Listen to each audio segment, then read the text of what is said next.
My name is Rosalia. I had an amazing life with a caring husband and a son that we adopted. However, it was not really happy paradise after a few months because my husband's brother decides to get in the way of our marriage, and oh boy, he had an ace up his sleeve because he came with some dirty tactics. Hello, my name's Rosalia. I'm married to a loving and caring man, and we have a son who just turned 10 years old. However, his uncle does not seem to like him.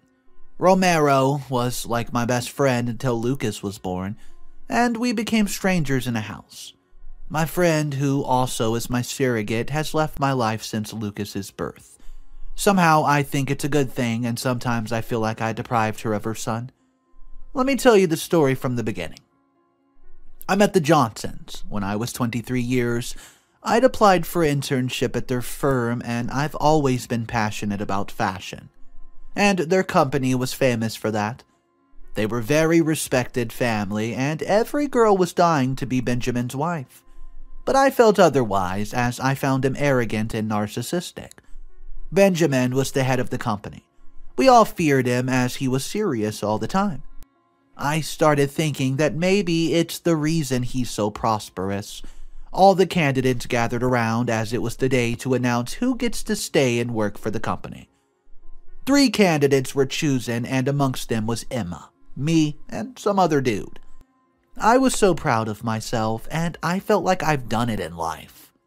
Anyways, we continued to work, and I started seeing Benjamin more often. And that's how the cultivation theory consumed me. Because I was seeing him every day, I guess I was forced to like him. And just when we were about to get along, his father passed away. He locked up his emotions and became literally arrogant. He was always paranoid. I realized that he was affected by the father's death, and as much as I feared him, I couldn't let him suffer all alone, and I did offer my shoulder. He took about 3 months before he called me into his office and he started talking.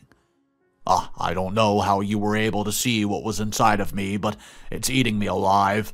I don't know what to do to run this firm smoothly. I know I've trained this for years, but I still feel like I don't know crap about this company. He sighed after saying those words and immediately broke down. I hurried to his seat and hugged him for comfort. About 5 minutes later, I managed to calm him down. You are Benjamin Johnson, the most attractive man in town, the most feared man and most respected. If anyone's to keep this company running, it's you. We all have our moments where we're terrified at life, but we get up and show life that we choose our fate. You are the Benjamin Johnson. Come on! I said to him, and we basted in laughter as I kept trying to cheer him up even more. A moment of silence covered the whole room after he laughed like a baby. And everything between us changed that day onwards. He was nicer to the designers and other workers too. It created a safe environment for everyone, and they started working harder than usual. They worked unpaid overtime, and they weren't complaining at all, because work became home to them. Benjamin tried to get them to go to their home, but they refused. He was forced to add a 15% increment to our salaries, as the customers were also happy and our designs were always on demand. He was never so happy, though. After 3 months later, he asked me to marry him. Everyone jumped and screamed, "Say yes," and well, I said yes. The day before, I was just thinking about designs, and the next day I was thinking of what dress to wear at a wedding. How ironic, right? Well, we got married 6 months later, and that was when my biggest fear came to light. For 2 years, we've tried to have a child, but it was almost impossible. I was shattered to the ground, but Benjamin stood by me, although he was always at work. He stopped me from going to the office as I was always paranoid, and I could not stand the fact that I was not going to be a mother. And that was when Romero became my best friend. I was broken, I was lost. All I could think about is how Benjamin would leave me and humiliate me for trapping him, and Romero was always there when I cried. He would always talk me out of everything, and he took me for drives and shopping. They had no sister, and I was the closest thing to a sister that Romero had. He comforted me and said, "You don't need a child to be Miss Johnson. You brought back my brother. I'd lost him when father died, and you brought him back to me. How can I ever repay you? Benjamin would be a fool to throw away such a pearl like you." And I believed Romero because he was always there. Well, one day, Benjamin came home in a very happy mood. I asked him what got him so happy, and we sat down and he said to me, "My love, you've been beating yourself up so much that you forgot. You're not called a mother only if you carried the child for 9 months. There's many reasons someone's called a mother, even if you're not related to the child by blood. Don't you want to hire a surrogate?" I was not expecting such words from Benjamin's mouth, but it was very easy for him to convince me because he was very persuasive. I agreed, and we celebrated. He was so happy, and a feeling of guilt struck through my body because I felt like I deprived him of fatherhood. Anyways, we began to look for a surrogate, and it was harder than we thought. I asked Benjamin did I go back to work, and he agreed, and when I got back to work, my friend Emma asked me how life at home was, and that's how she found out about our search for a surrogate. And before I knew it, we'd already gone through the necessary procedures and signed the needed documents to have Emma as our surrogate. Benjamin then moved her into her house so that she can get the care that she needed to keep the baby healthy. A few months later, Lucas was brought into the world. He looked like his father, and it was the happiest day of our lives. We gave Emma an hour to spend with the baby before we took him for good. She hesitated to give us the child. For a moment, I felt betrayed. But later that day, she brought us the boy, and then she asked for her compensation. Benjamin handed her the bank card which had the money on it. Emma became a millionaire, and she quit her job at the firm. No one was able to track her from then. We have no idea where she even disappeared to. But I knew she was safe and happy. And the happiest moment of my life began, which was being a mother to little Lucas. I made sure that I was always there when he needed me. Benjamin said I was spoiling him and I was making him weak. But I was not letting my baby grow up without the love that he needs, and everything between Romero and I changed the day we brought Lucas home. He's always so bitter, and he never liked my son. He would call him names. I honestly don't know what's wrong with him. I can no longer recognize him. He helped me through my struggle, and I wanted to help him through his, but I guess I couldn't, because I'm the cause of his pain. Or so he says. Alright, let's fast forward. Lucas had started his training on how to run the firm as he is the heir of the firm, and that is the reason why Romero is so furious with me, because he thought he would be in charge because I could not bear children. But I guess there's always so many ways to kill a cat. He thinks I've betrayed him, but reality is it's the other way around. He only comforted me and tried to make me stop considering having children because he wants to run the firm after his brother retires. He would always tell little Lucas that I am not his mother. I don't know what he's planning, but I'm certain that it's not good. And one thing is, I will protect my little boy. At any cost, even if it means us leaving this house. I'll not let my brother-in-law hurt my son. Lately, Romero has been keeping a close eye on my son, but I'm keeping a closer eye. He has no idea what a mama bear does for her cubs. I've decided to leave work until my son is 15 years old. That way, I know that he's old and he can take care of himself. I just want my son to be safe.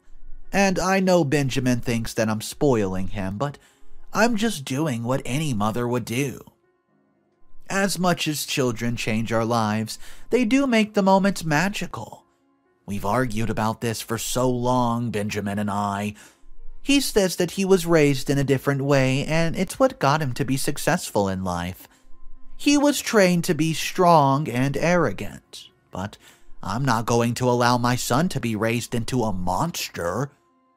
Anyways, I got a lot to do right now, but I'll update you soon, my friends. What's up, everybody? Mr. Reddito here. So, update number 1's coming up, but it did not come out for 6 months after the original post. So let's go ahead and hop into update number 1. I hope you guys are enjoying your day. If you're new to the channel, click that subscribe button. Here's the update.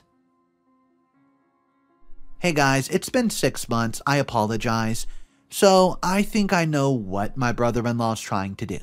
Lately, he's been trying to get Benjamin and I in bad terms. I realized this like 4 months ago. Benjamin seemed to not be in a good mood, and I approached him to ask what was bothering, and, well, it ends up being a really bad argument. The thing is, Romero is always at home, and that gives him the benefit when it comes to lying. His brother will not think twice about believing his filthy lies. Romero then started to poison his brother's mind. Benjamin has no idea what's happening, and he has no idea that his son is the one to suffer for all that his brother's doing. As I was saying, I approached my husband about his recent mood. I said this: "Benji, you've been in a bad mood lately, and you seem to be distracting yourself from both Lucas and I. Are you sure that everything's okay?" I asked him with sympathy in my voice. He looked at me and said, "If you love solving people's problems, then why don't you open your own office as a psychiatrist? I'm a man. I don't need to explain myself to you all the time. Stay at home doing nothing, you lazy excuse of a wife." I had no words to say to him after what he just said. I wondered what I've done that got him this angry. The last time I saw that side of him was right after his father's death, when he was in so much pain, yet he was choosing to be ignorant. I didn't know any other way to get him out of it. I shaded a tear and wiped it away slowly as I said to him, "Whatever it is that's bothering you, you need to deal with it before you destroy everything you care about." He didn't seem to be touched by what I've said. He stood there firmly like a Terminator. "I don't even know why I married you. You've stopped working. All you do is stay at home doing nothing. All you do is poison my son's mind. If you want money, say it. I can write you a check and you can just disappear." Those were the words that Benjamin spoke to me. I couldn't believe what I was hearing. He had no idea how big his arrows were. All he cared about was what he was saying. I had no idea what he was even talking about. I was in complete confusion. I asked him what he was talking about, and all I wanted was for him to pull me out of this pool of confusion. He then told me what he was talking about, but it still made no sense because whoever told him such things, he was clearly accusing me. Quote, "I know that you've been telling Lucas that I'm not his real father, and that I don't love him, and there's a witness who can back me up. How could you stoop so low? I knew that was first time I saw you that you're just an opportunist.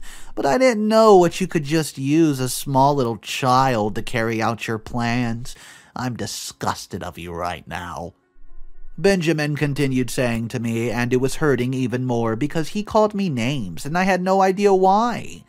"What do you mean? Where are you getting all these accusations from?" I said to him as tears dropped, and he looked at me with no sympathy and continued, "You can cut the crap. I already know what you want. I feel so stupid for not figuring this out earlier. My brother tried to warn me about you, but I ignored him. And now that he has proof, I finally see how you tricked me to go against my brother. I was not there for him when father died because you pretended to be there for me just to get me wrapped around your ugly fingers." And I instantly knew at that time this was the work of his brother, Romero. Romero's determined, and he's not going to stop at anything. And as much as I wanted to hold on to the marriage and save it from him, his brother is becoming more and more verbally and emotionally aggressive. I don't think that this is the kind of environment I want my son to grow up in. I want my son to grow up in a stress-free environment, and this house is not it at the moment. I went to confront Romero, and he did not even look surprised, because he knew that I would, and I had no idea I was walking right into a trap. He wanted me to confront him so he can take a video secretly to show his brother and poison him even more. I had no idea that he planned it like that, and in self-defense, I was all over him. A few days later, Benjamin showed me the video. I could not defend myself because he had proof that he planted and it was misleading. There was no way out of that. Benjamin looked at me for a while with disappointment and said to me, "I want a divorce." I fell apart right then and there. I knew that I was fighting for something that was already dead. Romero had no idea that he just destroyed a family and a child's future. Sometimes I think about it and I feel like it's for the best. I was always happy before I met the Johnsons, and now my life's nothing but drama and sadness. And that's not what Mother wants from me. She wants me to be happy as always, and I then decided to move out of the house. I thought Benjamin could use some time alone to rethink things over. As much as I'm hurt by all that, he said, "I don't want my son to grow up without a father. I wish there was a way for me to prove to him that this is all his brother's doing. He's so blind that he cannot see what his brother's intentions are. Well, I hope he'll see that soon." I'm struggling financially because Benjamin does not want me to go back to work at the firm. He says that I'm not welcome there, and I've been trying to sell my designs online, but I don't get enough money because I have to sell way lower than market, as I'm desperate. My mother did everything in her power to feed me, and this is exactly what I want to do for my son. I want him to lack absolutely nothing. And I'll do anything and everything, even if it means selling my designs for $1. My son is my life, and I would die if I lost him. So, as any other mother, I will sacrifice everything to make him happy.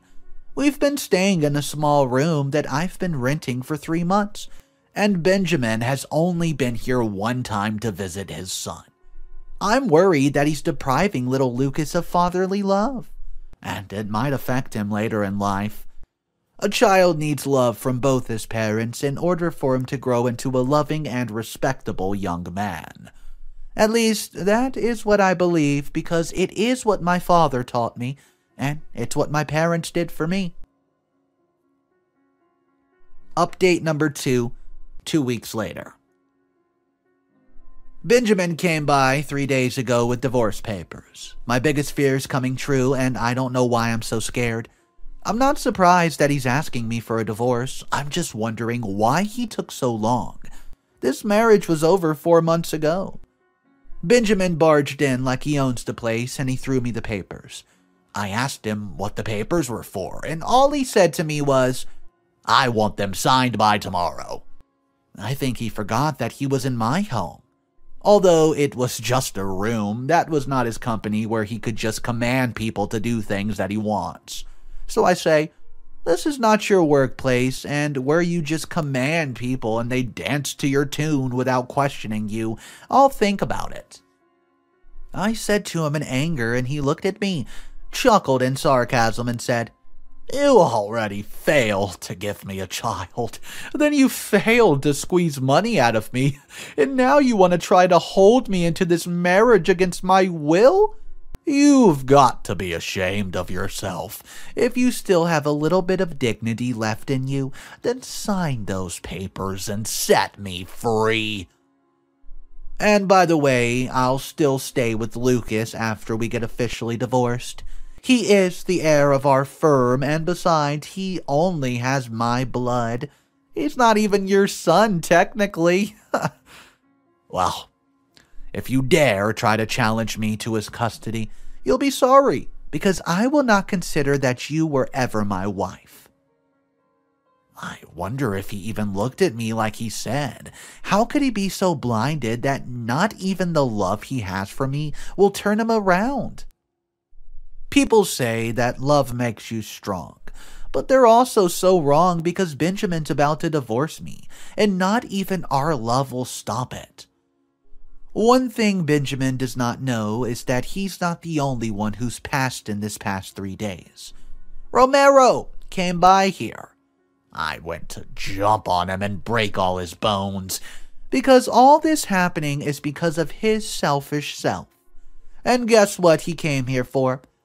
He tried to bribe me to flee the country with Lucas. Hello, sister-in-law, how have you been?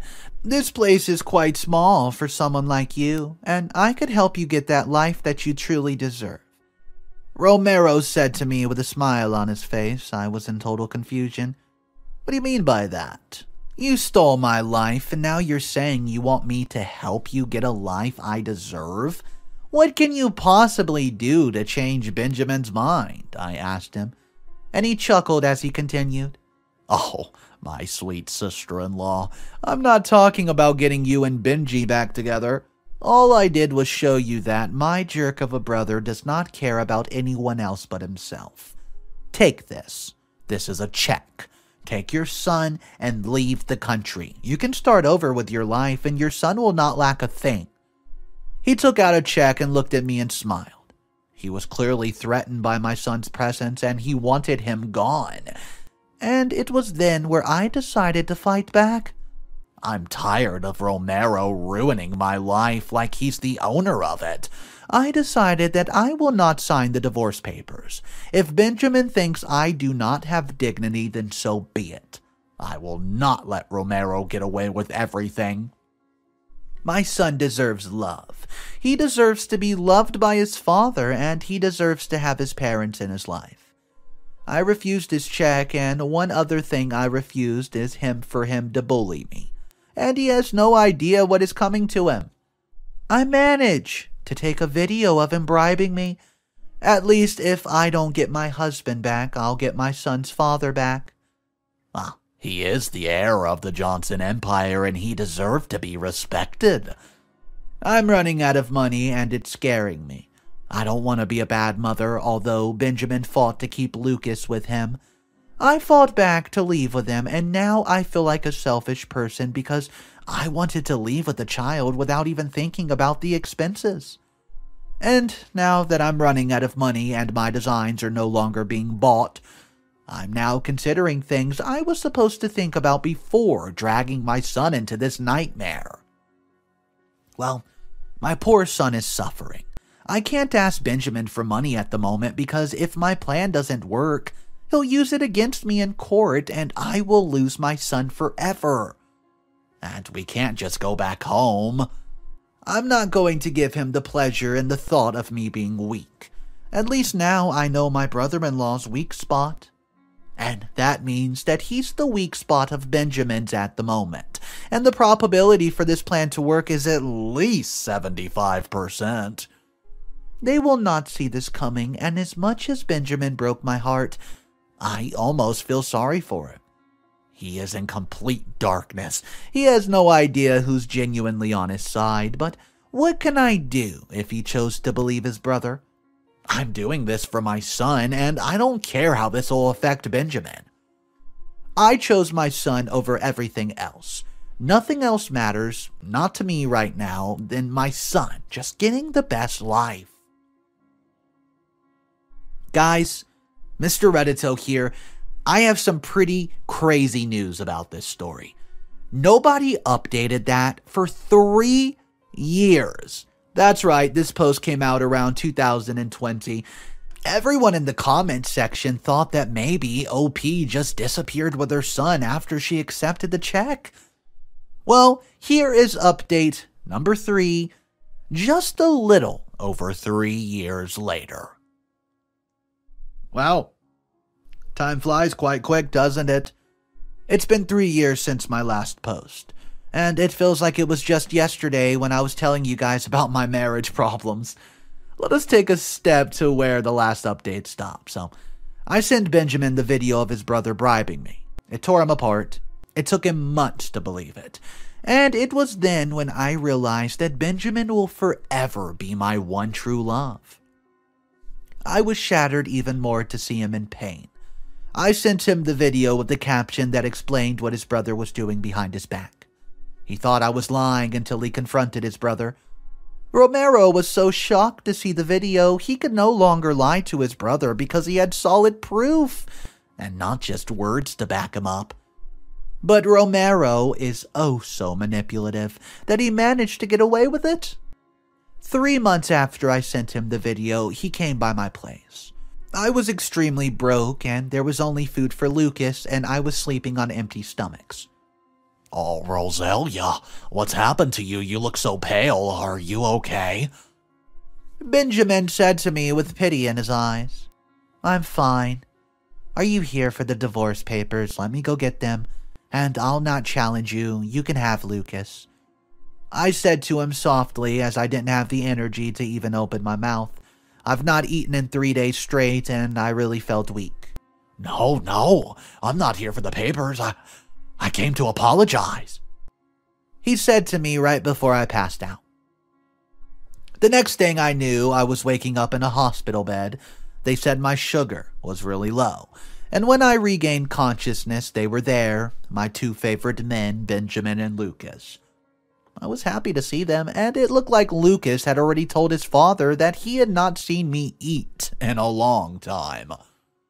Benjamin scolded me, and he forgot that he was not there for neither me or his son in the most difficult time of our lives.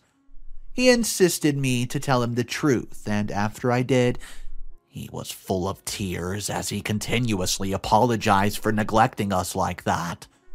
I was later discharged and, well, he took us home. Lucas had missed him so much, and I could say that I missed him just as much. Benjamin warned his brother that the next time he did something like that, he would be a cast out and left all alone. But we had no idea that he was already executing the following part of his plan. 2 months after returning home, my friend Emma returned. I was happy to see her. At the same time, I was scared that she would want to take my son away, and I was right.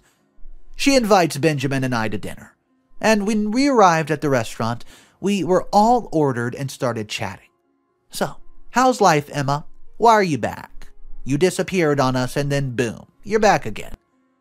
Benjamin said jokingly yet serious about it, "I came back because I've been thinking about my son for so long. There's never a day that passed without me thinking about him. I can't deal with the guilt anymore. I feel like a bad mother. I want my son back," she said.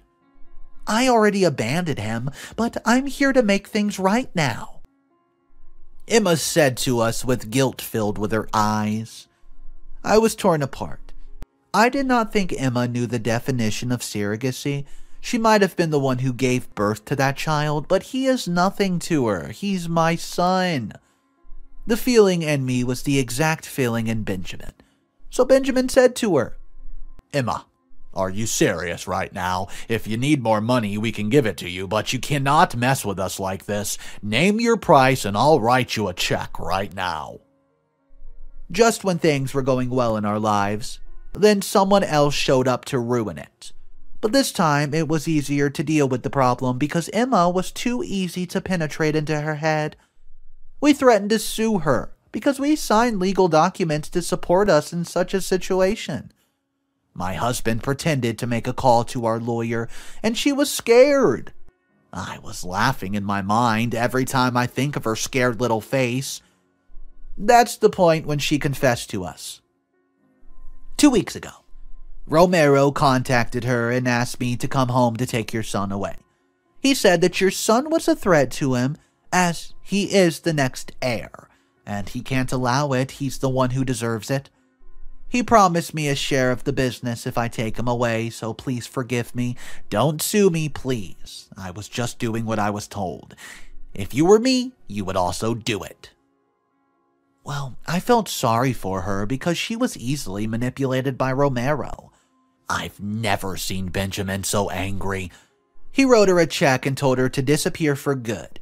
I hugged her goodbye and Benjamin dragged me to the car in a hurry. Fear struck throughout my body and I wondered what he was going to do. I tried calming him down. I was scared to leave my son an orphan because his father was driving like a maniac. No, Rosalia, I will not let my brother get away with this. Everything that's happened lately has been his fault, and I warned him that if he tried something to harm my family, he'll pay for it, and this is it. Benjamin angrily said to me as he violated so many road rules. There was nothing I could do to stop him. We reached home and we abruptly went into Romero's room. I ran after him to try to stop him in case he decides to rip his brother apart. At that moment, he punched Romero in the face. Romero was confused because he did not know that his plan had failed. Benjamin threw all his brother's clothes out the closet and told him to leave. Ben, you naive excuse of a man. You think you can easily get rid of me? This is my home too. I'm not leaving. Benjamin called the security guards to help him drag his brother out of the home. As much as I hated Romero, I had to stop his brother, but he was unstoppable, and that is how Romero got the taste of his own medicine. 3 days ago, he snuck into the house. Looking really bad, he had nowhere to stay, and my heart moved. He begged me for food, and I couldn't help it but shed tears. I wrote him a check, enough to help him start over. I haven't told Benjamin about the check I've wrote in his brother because he will kill me. Do you think I should tell him about it? Well, I guess this is the story of my life. Oh, Romero, I have one thing that just hangs me up about this story. How can Rosalia still go at the end of the story and cut a check for this guy? He tried to single-handedly end her entire relationship, family, and get everything just mixed up. I don't know how she had it in her to go and be nice to him still, but at the same time, how could Benjamin be so clueless about his life and his brother and everything surrounding him to believe his brother so instinctively without even going to check up on things? He almost let his poor love starve to death. Guys, I would love to hear from y'all what you think about this story. Go ahead and drop your comments down below. Let's talk about it. Tell me what you would do if you were in OP's position right then and right there. Thank you for watching, guys. Consider subscribing, and I will catch you in the next one. Have an amazing day.